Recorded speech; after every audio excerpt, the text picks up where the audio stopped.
Vous trouverez ici la troisième et ultime vidéo sur le chapitre sur la révolution industrielle. Vous n'avez pas besoin de renoter le titre du chapitre, il est déjà noté au début de la leçon. Dans cette partie, nous allons nous intéresser aux évolutions que connaît l'Europe et aux nouvelles façons de penser la société. Avec le développement des usines et le mode de production industrielle, deux visions s'opposent sur le rôle que doit avoir l'État dans l'économie. Cette vision prône un respect total de la propriété privée et considère que les inégalités sociales sont naturelles, il est normal qu'il y ait des riches et des pauvres. Et selon cette vision de la société, l'État ne doit pas intervenir dans le domaine économique et social. Ce sont les patrons qui peuvent organiser le travail comme ils le désirent dans leur entreprise sans intervention de l'État.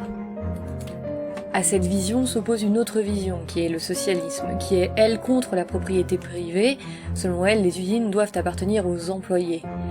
Cette doctrine entend lutter contre les inégalités sociales en faisant des lois pour arriver à une meilleure égalité. L'intervention de l'État est donc nécessaire pour limiter les dites inégalités, et dans le socialisme, l'amélioration des conditions de vie des ouvriers est nécessaire. Ces deux doctrines s'opposent en cela qu'elles développent deux visions totalement antagonistes de la société. À cette époque, les ouvriers vont s'organiser et prendre en main la lutte pour l'amélioration de leurs conditions. Vous devez coller ici les réponses à la fiche d'exercice numéro 4 que vous aviez à faire sur feuille. Le 19e siècle est un siècle de lutte pour les droits du travail et au début de ce siècle, il n'y a pas vraiment de loi encadrant le travail, ce qui veut dire que les ouvriers doivent obéir à leur patron, souvent au détriment de leur santé et de leur sécurité. Ces ouvriers vont donc s'organiser par le biais de grèves et de syndicats pour obtenir de l'État qu'il crée des lois pour protéger les travailleurs. Par la grève et par la création de syndicats comme la CGT, la Confédération Générale du Travail, les ouvriers vont obtenir le vote de lois sociales, en particulier la limitation du temps de travail. Mais parfois les grèves sont durement réprimées, nous en avons déjà parlé, c'est le cas des grèves au Creusot en 1899 où la police va tirer sur la foule, les meneurs de grève sont emprisonnés et les participants sont tous renvoyés. Un syndicat est une association qui défend les intérêts des travailleurs pour le temps de travail, les salaires, etc. Nous allons faire un point sur le travail des enfants au 19e siècle. Voici quelques témoignages que vous n'avez pas à écrire. Témoignage d'une fillette de 11 ans, 1842. Je travaille au fond de la mine depuis 3 ans, pour le compte de mon père. Il me faut descendre à la fosse à 2h du matin et j'en remonte à 1 ou 2h de l'après-midi. Je me couche à 6h du soir pour être capable de recommencer le lendemain. À l'endroit de la fosse où je travaille, le gisement est en pente raide. Avec mon fardeau, j'ai 4 pentes ou échelles à remonter avant d'arriver à la galerie principale de la mine.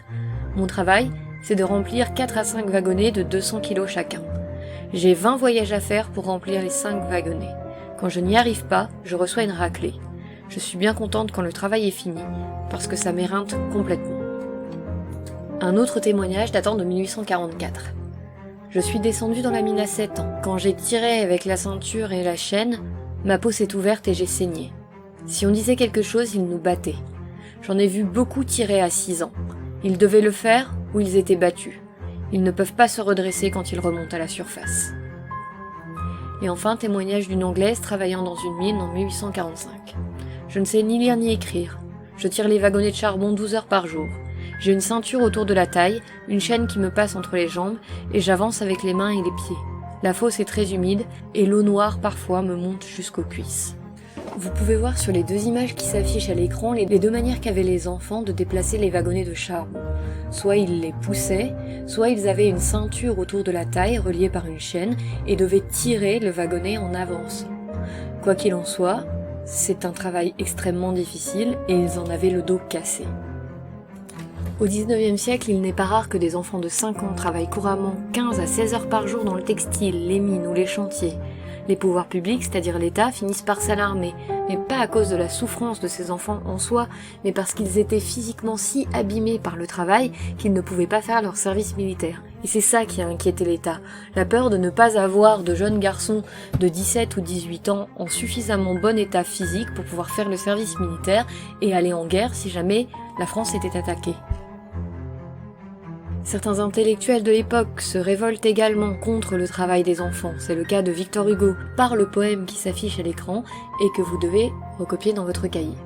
Où vont tous ces enfants, dont pas un seul ne rit? Ces doux êtres pensifs que la fièvre maigrit, ces filles de 8 ans que l'on voit cheminer seules. Ils s'en vont travailler 15 heures sous des meules.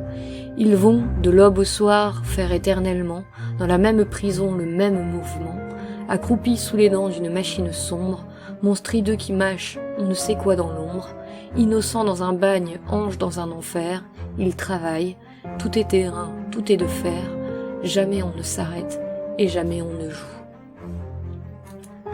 Plusieurs lois finiront par être prises pour limiter le travail des enfants. En 1841, en France, une loi qui s'applique dans les manufactures, les usines et les ateliers limite l'âge du travail dans les entreprises à 8 ans, mais uniquement si l'entreprise a plus de 20 salariés.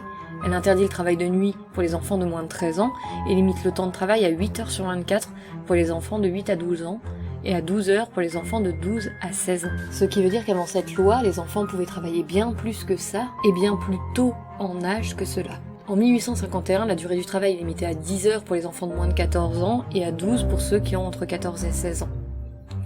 Le travail de nuit est interdit pour les moins de 16 ans. En 1874, le travail des moins de 12 ans est interdit. Le travail de nuit pour les filles mineures et pour les garçons de moins de 16 ans sont également interdits. Le repos du dimanche devient obligatoire pour les ouvriers de moins de 16 ans. Et en 1892, la durée du travail est limitée à 10 heures pour les jeunes de moins de 18 ans. C'est le fait que l'école va être rendue obligatoire en 1882 avec les lois de Jules Ferry qui va définitivement mettre fin au travail des enfants. Cependant, dans de nombreuses familles, on n'adhère pas à cette idée d'envoyer les enfants à l'école, parce que cela représente du salaire en moins. C'est une perte de revenus considérable pour certaines familles pauvres. Aussi, c'est à cette époque que seront inventées des allocations pour compenser la perte de salaire, ce qui deviendra plus tard les allocations familiales. Pour clore ce chapitre, vous recevrez une dernière fiche d'exercice.